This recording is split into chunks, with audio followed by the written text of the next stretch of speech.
અડવાણીની 7 દિવસમાં બીજી વખત તબિયત લથડી. દિલ્હીની અપોલો હોસ્પિટલમાં દાખલ કરાયા. તેમની તબિયત સ્થિર અને ઓબ્ઝર્વેશન હેઠળ છે.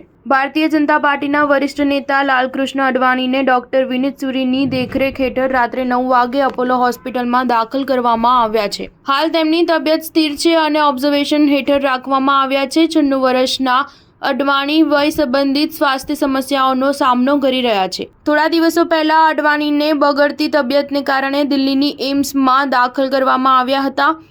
31 માર્ચે લાલકૃષ્ણ અડવાણીને દેશનું સર્વોચ્ચ નાગરિક સન્માન ભારત રત્ન આપવામાં આવ્યું હતું.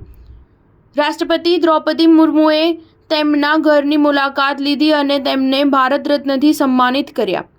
આ પ્રસંગે વડાપ્રધાન નરેન્દ્ર મોદી, ઉપરાષ્ટ્રપતિ જગદીપ ધનખર, ગૃહમંત્રી અમિત શાહ અને પૂર્વ ઉપરાષ્ટ્રપતિ એમ વેંકૈયા નાયડુ પણ હાજર રહ્યા હતા.